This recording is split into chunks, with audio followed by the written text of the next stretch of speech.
জন্য নবীজি সাল্লাল্লাহু আলাইহি ওয়াসাল্লাম হাদিসের বর্ণনায় বলেন, ক্বালা আন-নবিয়্যু সাল্লাল্লাহু আলাইহি ওয়াসাল্লাম লা তুশরিক বিল্লাহি শাইআ ওয়া ইন কুতিলতা ওয়া হুররিকতা আও কামা ক্বালা আন-নবিয়্যু সাল্লাল্লাহু আলাইহি ওয়াসাল্লাম। নবীজি ডাক দিয়া বলেন, হে আমার উম্মতের দল, তোমাদেরকে যদি লাকড়ি বুদাই করে এনে লাকড়ির মধ্যে আগুন ধরায়া তোমাদেরকে জ্বালায়াও দেওয়ানো হয়, এরপরেও কখনো তোমরা আল্লাহর সঙ্গে শিরিক করবা না। ওয়া ইন কুতিলতা, তোমাদেরকে যদি কখনো কতল করা হয়, তোমাদেরকে যদি কখনো হত্যা করা হয়, কখনো যদি তোমাদেরকে শুলিতে জুড়ায়া মারাও হয়, তাহলেও আল্লাহ রাব্বুল আলামিনের সঙ্গে কখনো শিরিক করবা না। আল্লাহর নবীর প্রিয় একজন সাহাবী হযরত খাব্বাব রাদিয়াল্লাহু আনহু, বেঈমানরা তাকে বারবার বলছে ঈমান ছাড়, আল্লাহর সঙ্গে শিরিক কর। হযরত খাব্বাব রাদিয়াল্লাহু আনহু ডাক দিয়া বলেন, না, আমি মরতে রাজি আছি, আমি আমার জীবন দিতে প্রস্তুত আছি, আমি আমার মা বাবা ত্যাগ করতে প্রস্তুত আছি, আমি আমার ভাই ব্রাদার ত্যাগ করতে প্রস্তুত আছি, আমি আমার ব্যবসা বাণিজ্য ত্যাগ করতে প্রস্তুত আছি, আমি আমার সম্পদকে হারাইতে রাজি আছি, এরপরেও কখনো শিরিক করতে পারবো না, ঈমান ছাড়তে পারবো না। শুলির সামনে নিয়ে শুলিটাকে দাঁড় করায়া বলে, ওরে খাব্বাব, দেখ দেখ এখনো সময় আছে, যদি এখন ঈমান না ছাইরা যদি শিরিক না করস, এই যে শুলিটা তোর জন্য প্রস্তুত করা হয়েছে, এই শুলিতে তোকে জড়ায়া হত্যা করা হবে। হযরত খাব্বাব রাদিয়াল্লাহু আনহু ডাক দিয়া বলেন, ও বেঈমানের দল, শুলি কেন? আল্লাহ রাব্বুল আলামিন যদি আমাকে 1000টা জীবন দেয়, আর এই 1000টা জীবনকে যদি তোরা হত্যা করস, আবার 1000টা জীবন যদি আমার জীবিত হয়ে যায়, আবার যদি হত্যা করস, আবার যদি জীবিত হয়ে যায়, আবার যদি হত্যা করস, আবার যদি জীবিত হয়ে যায়, এরপরেও আল্লাহর সঙ্গে শিরিক করব না, ঈমান ছাড়ব না।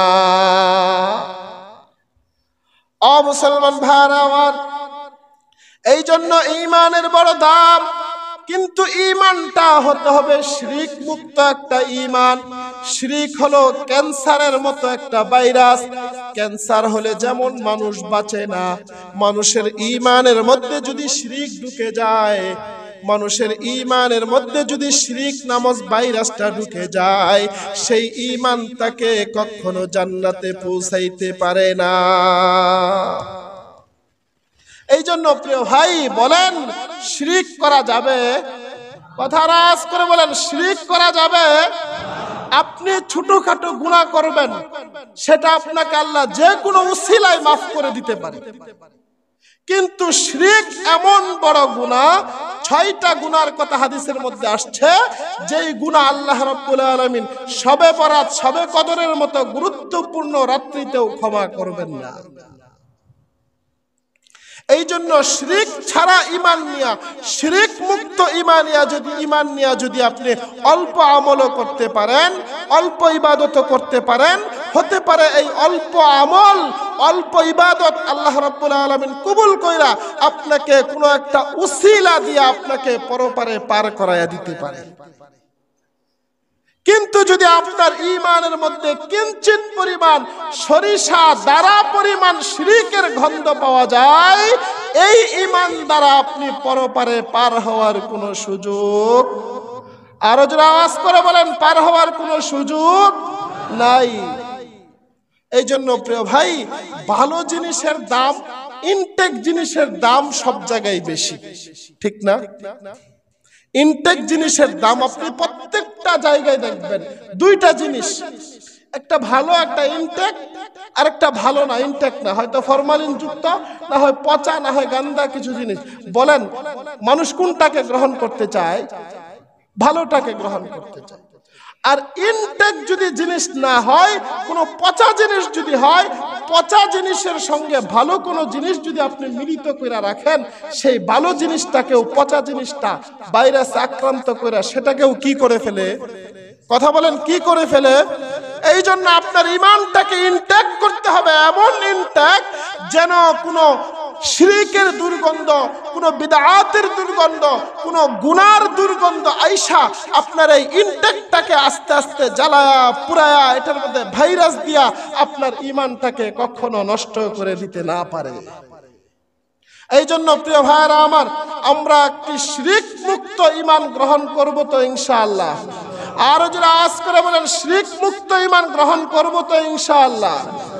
বড় শিরক আমরা কম করলেও ছোট শিরক যেগুলো আছে মুখের মাধ্যমে হয়ে যায়, আমরা নিজেরাও বুঝতে পারি না, এগুলো থেকে আমরা বাঁচবো কিভাবে? বাঁচার পদ্ধতি নবীজি শিখায়া দেন। ক্বালান নবী সাল্লাল্লাহু আলাইহি ওয়াসাল্লাম মান সামাতা নাজা। নবীজি বলেন যেই মানুষটা অধিক পরিমাণ চুপ থাকতে পারবে, কথা যত কম বলবে, তার দ্বারা গুনাহ তত কম হবে, তার দ্বারা অন্যায় তত কম হবে, তার দ্বারা শিরকও তত কম হবে। দেখবেন সমাজের মধ্যে আপনারা লক্ষ্য করে দেখবেন, যেই মানুষটা কথা বেশি বলে, পণ্ডিতি বেশি করতে যায়, যে কোনো জায়গায় বাম হাত ঢুকাতে যায়, সমাজের মধ্যে ওই মানুষটাই বেশি বেইজ্জতি হয়। কথা ঠিক কিনা? নবীজির হাদিসের সঙ্গে মিলছে কিনা? এই জন্য নবীজি বলেন যত কথা কম বলবা, যত বেশি চুপ থাকবা, তত বেশি গুনাহ তোমার থেকে কম হবে, অন্যায় কম হবে, অপমান কম হইবা, অপদস্থ কম হইবা, শিরকও তোমার মাধ্যমে তত বেশি কম হবে। আর কথা যেই মানুষটা বেশি বলবে, কথা যে বেশি বলে, তার দ্বারা গুনাহও বেশি হয়, কারণ কাজ যে বেশি করে তার ভুলও কি? কথা বলেন না কেন? বেশি কথা আপনি যত বেশি বলবেন, এই কথার ফাঁক দিয়া কোন দিক দিয়া শিরকপূর্ণ কথা বের হয়ে যাবে আপনি টেরও করতে পারবেন না। এই জন্য প্রিয় ভাইরা আমার, বলেন এই শিরক থেকে বাঁচতে হলে আমাদেরকে কোন আমলটা বেশি করতে হবে? কথা বলেন, একটু আস্তে বলেন, আরো আস্তে বলেন। কথা কম বলতে হবে। কথা যদি আপনি কম বলতে পারেন, তাহলে আপনি শিরক থেকেও বেশি বাঁচতে পারবেন।